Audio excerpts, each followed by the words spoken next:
All right, one more question. I will respond to this. So look, for 4 years in the United States of America, we had a president who stood up at press conferences and talked tough about Vladimir Putin, and then Putin invaded Ukraine and destroyed a significant chunk of the country.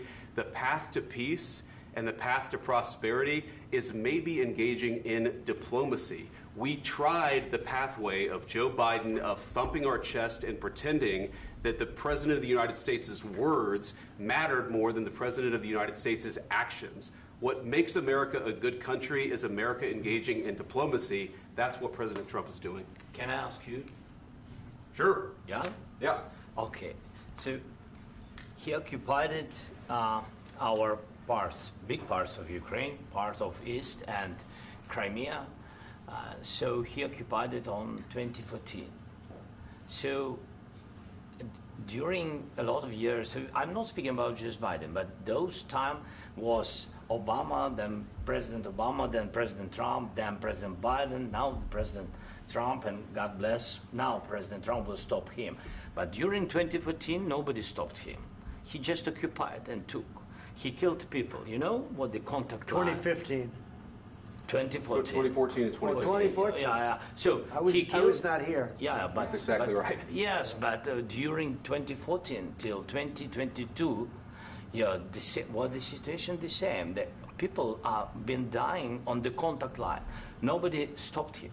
You know that we had conversations with him, a lot of conversation, my bilateral conversation, and we signed with him. Me, like a new president.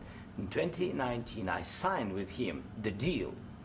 I signed with him, Macron and Merkel, we signed ceasefire. Ceasefire. All of them told me that he will never go. We signed with him with gas contract. Gas contract. Yes, but after that, he broken this ceasefire. He killed our people and he didn't exchange prisoners. We signed the exchange of prisoners, but he didn't do it. What kind of diplomacy, JD, you are speaking about? What do you mean? I'm talking about the kind of diplomacy that's going to end the destruction of your country. Yes, but if you Mr. President, with respect, I think it's disrespectful for you to come into the Oval Office and try to litigate this in front of the American media. Right now, you guys are going around and forcing conscripts to the front lines because you have manpower problems. You should be thanking the President for trying to bring an end to this conflict. Have you ever been to Ukraine that you say what problems we have? I have been to. Count once. I've actually watched and seen the stories, and I know what happens is you bring people, you bring them on a propaganda tour, Mr. President.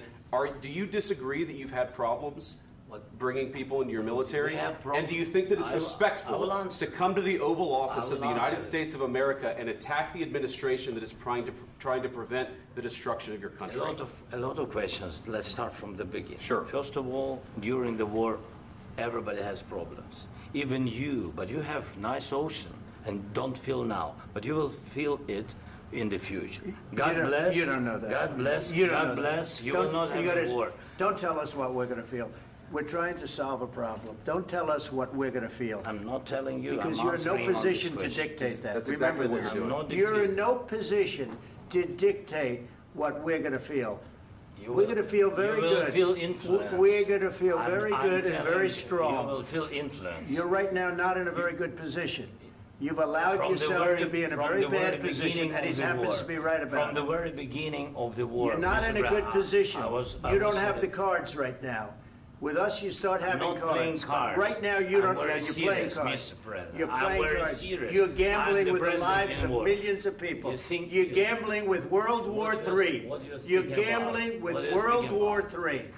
And what you're doing is very disrespectful to the country, this country. That's back to you. Far more than a lot of people said they should have. Have you said thank you once? This A lot entire of meeting? times. No, in this Even entire meeting, today. have you said thank Even you? today. You went to Pennsylvania and campaigned for the opposition in October. Offer some words of appreciation for the United States of America and the president who's trying to save your country.